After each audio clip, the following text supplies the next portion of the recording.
Peace, family. It's Bakari Lumumba back once again, the progenitor of LumumbaSpeaks.com, a Black Power, Black Empowerment initiative where we believe we could gain a competitive advantage by always betting on Black.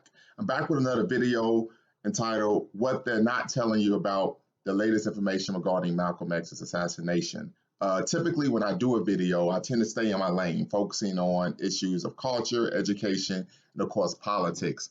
But I felt that it was necessary for me to do a video regarding this latest information about Malcolm X's assassination for a number of reasons. Because I just wasn't hearing certain things in the media, even in terms of independent platforms. First and foremost, I think when you mention Malcolm X, you can't mention Malcolm X without mentioning Betty Shabazz. We know that without a Coretta Scott King, there would have been no Martin Luther King, and without a Winnie Mandela, there wouldn't have been a Nelson Mandela.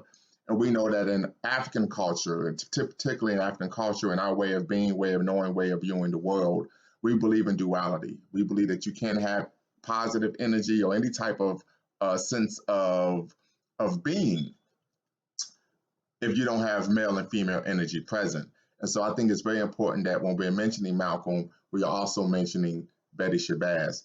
Number two, I've noticed that a lot of people aren't speaking about his family, right? We understand that Ossie Davis opined in his beautiful eulogy when he eulogized Brother Malcolm that he was our Black shining prince, right? And he spoke to what we felt, right? He had that courage, that tenacity, right? But many people aren't talking about the loss not that his family suffered. We all know, unfortunately, in the Black community, the role, what takes place with children, particularly young ladies or young men, when they don't have their father in the home growing up, so on and so forth. And all of Malcolm's daughters, unfortunately, experienced that. But and we talk about his oldest daughter, Talia, who actually vividly remembers her father being assassinated that fateful day at the Audubon Ballroom in Manhattan, New York City.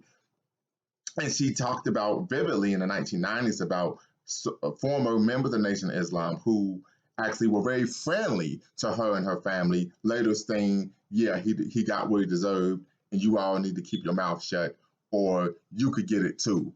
And that leading Sister Betty to, who of course is our esteemed ancestor now, she transitioned many years ago, to move to Mount Vernon, New York, and raise her children in a political manner because of the hurt and pain that she experienced and people who she trusted, right, and led into their home and believed that they would protect, to then moving on to what be those who are promoting harm against them. So I think it's very important that when we talk about this latest information with Malcolm and his family, that we actually understand that the major goal is for their family to seek justice, right? Even though we may be tangentially involved due to, Malcolm's political aims as a Pan-Africanist, Black nationalist, etc. I think it's very important that we show respect to his family and understand that the primary goal here is for his family to receive justice. And with that being said, I want to transition a bit into what they're not talking about. One, I think it's very important that we understand, if you all didn't know, that Malcolm was assassinated first and foremost primarily because he was a Pan-Africanist, due to the fact that he had the support of many African heads of state, and they supported him in actually seeking legal redress with the United Nations for crimes against violation of human rights against African Americans in the United States.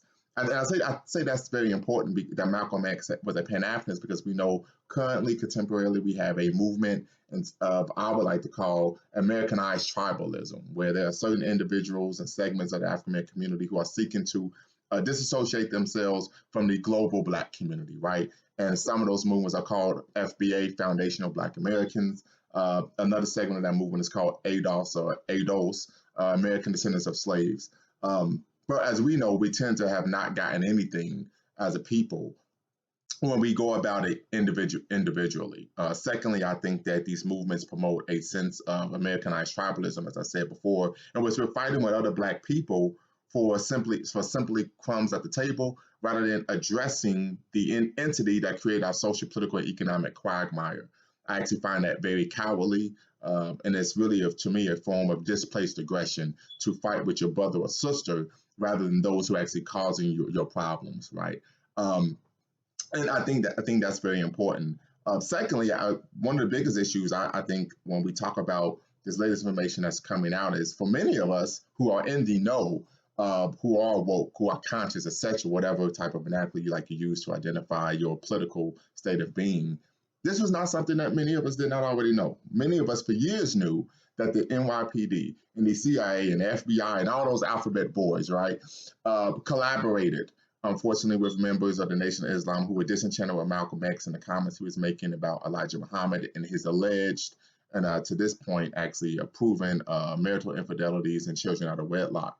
Um, and so we know that this is something that took place with Thomas Sankara in the 1980s, unfortunately Burkina Faso. This is something that we know also took place with Patrice Lumumba in the Congo back in 1961, in which they were able to use disenchanted people, members of the Black community, to take out someone that they saw as an impediment to their global hegemony. And so I think it's very important that we understand that. But I think the bigger issue is we understand that this type of information is not new, right? We saw this with Dr. King. You know, his family attorney, William Pepper, wrote a book called An Act of State, in which the family actually proved in court that the CIA, the FBI, and a litany of other governmental agencies and even organized crime played a role in Malcolm X being assassinated. I'm sorry, Martin Luther King being assassinated. And so now the question comes, well, if that happens, how far up the totem pole do we go? Yes, there were individuals in the FBI, CIA, etc., J. Edgar Hoover, etc.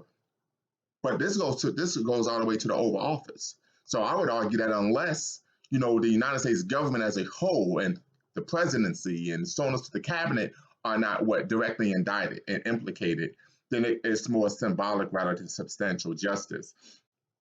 But I think that it is very important that we understand that Malcolm X was killed due to his political aspirations, of course, seeking legal redress with the United Nations, and the fact that he was a Pan-Africanist.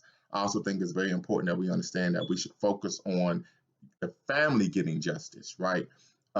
Thirdly, I think it's also important to understand that there was a member of the Nation of Islam who was involved that was actually shot at the scene, taken to a police station, and then, of course, subsequently tried and convicted. Two others got away, and then there were two that were actually put in there to actually be framed and, of course, charged, so on and so forth. So there's a lot that goes into this, but like I stated, I just wanted to kind of get on here very quickly and discuss what wasn't being talked about with Malcolm X. The new information has come out about his assassination. But I think one of the two most important points is how far up the totem pole do we go?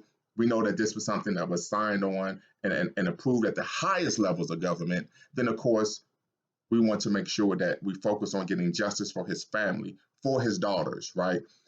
Because they're the ones who were affected most. Yes, we were hurt, and we know those in the Black community were hurt globally by Malcolm X's assassination. We understand that Malcolm X's life, his movement, his legacy inspired a litany of other organizations and movements, known Malcolm X Grassroots Movement, of which, of course, Chokwe Lumumba was part of, the Black Panther Party. We have the US organization, Black Culture Nationalism, which created Kwanzaa. So we know that Malcolm X's life, legacy lives on today. But I think the biggest issue that we want to focus on, of course, is the family getting justice, finally receiving some closure. And then, of course, how far up the totem pole do we go? When we talk about, for example, reparations, many people argue that, who should pay reparations? Should it be the banks or the bankers and the international community and so on and so forth that played a role in financing the transatlantic slave trade? But some people argue, no, the government, because the government sponsored, ordained, and legalized it, right? And of course, when we talk about reparations, we're not just talking about chattel enslavement, those 244 years of involuntary servitude, but we're talking about a system of social control that started in 1619 and still exists today, right? And so I just want people to actually, focus on those very important things and understand that, we want to make sure that the goal is for the family to receive justice, closure, legal redress, and then last but not least, we want to make sure who is actually going to be held accountable for this. It wasn't just rogue agents in the FBI, rogue agents in the CIA. We understand that this came at the highest level of government. We're talking about the Oval Office, right? And so if there's going to be a true reckoning, a true understanding, a true revealing of what actually transpired, what actually took place, what individuals were completely involved, we have to start in the Oval Office. So with that being said, it's Bakari Lumumba once again, the progenitor of LumumbaSpeaks.com, a Black empowered initiative. Please make sure you hit the like, subscribe button. Peace.